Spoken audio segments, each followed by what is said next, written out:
Hello friends, welcome to my channel. Now, in this video lectures, I am going to present the previous SSC Junior Engineer Electrical 2010 solutions. The first question on the screen is the value of voltage across the diode in the given figure. So here we need to find what is the voltage across the diode here output.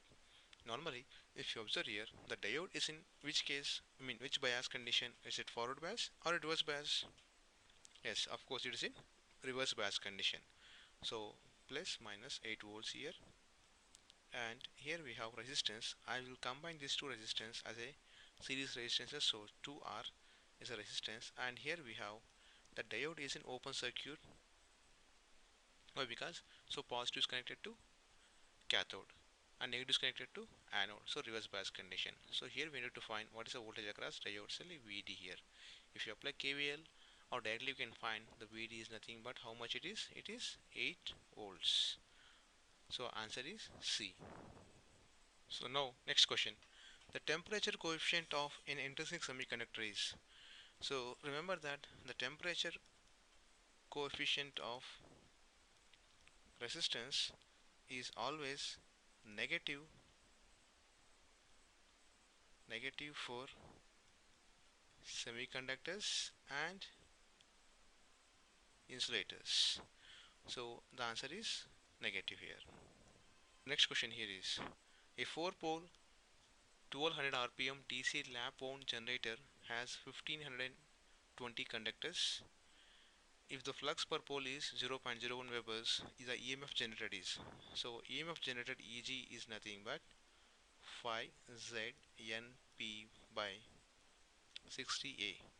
So here they are given the flux. What is the flux? 0.01 into total number of conductors is 1520 into number of the speed is 1200 rpm into P.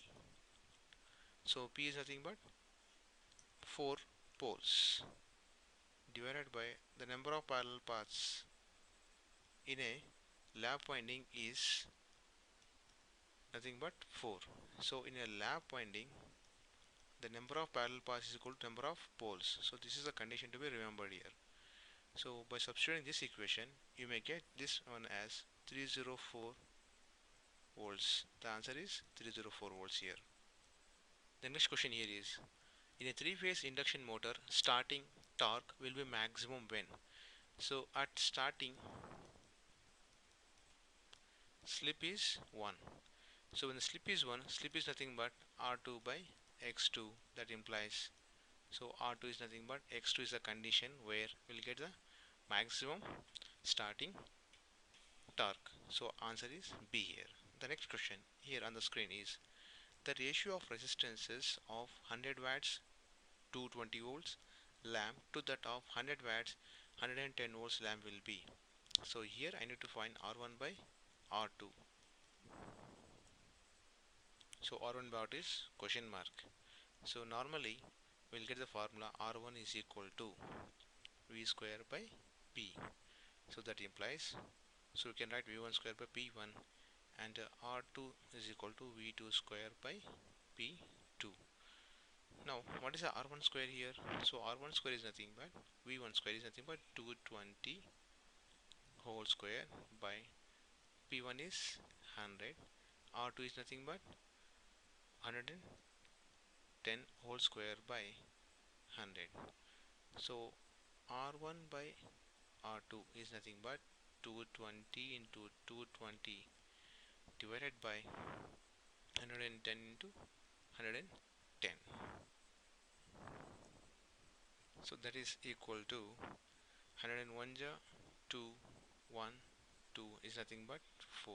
The answer is A is the correct answer. Next question here is two sinusoidal equations are given. So E1 is equal to A into sin omega t plus pi by 4 and E2 is equal to B sin omega t minus pi by 6. So the phase difference between two quantities is nothing but the difference between two quantities. So let's say the phase difference phi is nothing but, so both are having starting at omega t with a phase difference of pi by 4. So pi by 4 minus of minus pi by 6 is nothing but pi by 4 plus pi by 6. Okay, so if we solve this, we'll get it as 70 degrees. So 30 plus 45 degrees is nothing but 75 degrees is the answer. So next question, the moderator used in fast breeder reactor. So in fast breeder reactor we will not use no moderator required, but in some textbooks they refer as a heavy water we can use. Okay, so this is the reference from DP Kothari. Okay, next one, the ratio of puncture voltage to the flash over voltage. So the ratio of puncture voltage to flash over voltage, it should be greater than 10, so it is always greater than 1. So this is the right answer, not this one. Okay, and the next one, the bulkers relay cannot be used in, so we can use in 500 kV transformer, 1000 kV transformer, 3-phase transformer, but not air cooled transformer.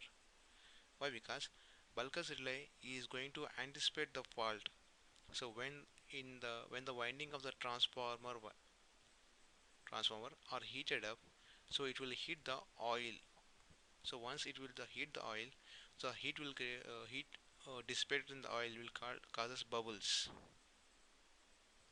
So these bubbles going to activate the bulkers relay.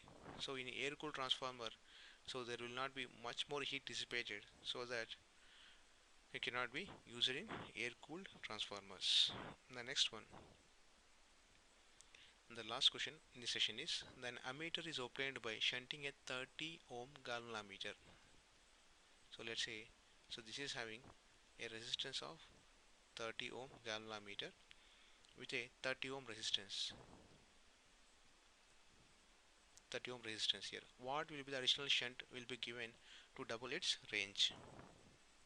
So for this case, let's assume that present case is the current I is 1 amp is the current flowing inside this. So both are having equal resistance, so I can divide this current, it has 0.5 and it has 0.5 amps. So once it's 0.5 amps, the what is the voltage drop across it? It is nothing but, so 0.5 into 30 is nothing but 15 volts is the voltage drop across it. Now we are going to add an extra resistance of how much we don't know, but what is our condition is the current which is flowing should be doubled. So doubled means now this 1 ampere becomes 2 amperes. So but here 0.5 amp is flowing, here 0.5. So how much current extra has to flow here? So 1 amp has to flow. So we know that voltage we know, current we know. Resistance R is equal to V by I. How much it is? 15 divided by 1 amp is nothing but 15 ohms is the extra resistance to be connected across the meter to increase its range. So the answer is 15 amps. So thank you friends, thanks for watching my videos. If you like my videos, please subscribe, comment and share with your friends. Thank you, have a nice day.